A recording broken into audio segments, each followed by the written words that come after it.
Hi, this is Ethical Martini here. I'm sitting in the BA lounge at JFK Airport, Terminal 5 in New York City. I'm just on my way to London. I'm flying out in about an hour. Just come through check-in and found out I'm on the American government watch list. I'm not quite sure exactly why or what that means, but interesting, interesting. I went up to the automatic check-in machine and swiped my passport and followed all the instructions to get my seat allocated and all that kind of stuff. And then it told me it couldn't process my ticket. It needed me to go to the counter and talk to a human being. So I did. I went and talked to this woman who was very nice.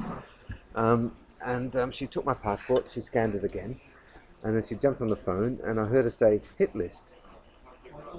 So I thought, okay, this is interesting. This is going to go somewhere interesting. So she had a chat to somebody at the other end of the phone for a minute. She read out my name and my date of birth and all that kind of stuff. And it came back that yes, I was on the watch list. And she chatted to this guy for a little bit more, hung up, and started talking to me. And she apologised, which was very nice of her. She said, "Look, I'm sorry. Blah blah blah. You're on the watch list."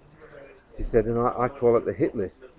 And I said, "Oh, okay. Why? What do you think that's about?" She said, "Oh, look, don't worry about it. She said, it's probably because somebody using an alias close to your name is on the list. Yep, so that's the kind of excuse they're giving people these days. Oh, don't worry, it's not about you, it's about somebody using a name like yours as a possible alias.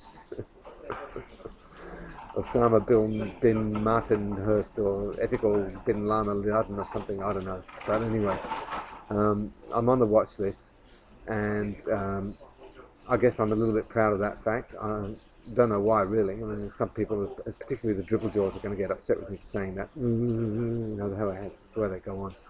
But yeah, look, I am a little bit because I'm not a terrorist. I don't go around sticking bombs in things or shooting people. Although I must admit that I've collected three of those nice little those cards that the TSA gives you. You know, when they open your bag and say for your safety and protection, we've opened your luggage and had a poke around inside, sniffed your undies and all that kind of stuff. Well, I've got three of those so far, and I expect to probably get another one. And it's in a suitcase. It's full of cords. It's got my cameras in it, and all my PowerPoints and leads and cords for various bits and pieces and power leads and my electric toothbrush. So there's a tangle of wires and stuff in there, and but no explosives. So they're probably having a good poke around and they're just making sure. And I guess really I just wanted to say I'm not a terrorist, despite what the American government might think. But I am a threat to them, I suppose, in my own quiet little way. A threat to US national security because I don't like the American government very much. I don't agree with what they're doing in Iraq and Afghanistan. I completely despise and hate and oppose the whole idea of a war on terrorism, and the kind of culture wars against Islam that go with that. And I talk about these things publicly. I don't hide my politics. And I think that's what this is about, really. It's about intimidation. All this surveillance that's going on here in the United States. It's about intimidation. It's about trying to shut people up. It's about trying to stop people from speaking out. I mean, they know I'm not a fucking terrorist, for Christ's sake. They're not that fucking stupid to think I'd be a bloody terrorist. I mean, for God's sake. Just idiotic to think that that's ever going to be the case.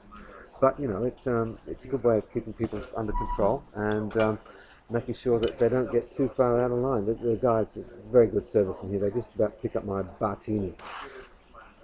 Build yourself martini. I'm just trying to get that in camera for you. Over ice. They don't have martini glasses, but they do have these very nice tumblers. And there you go.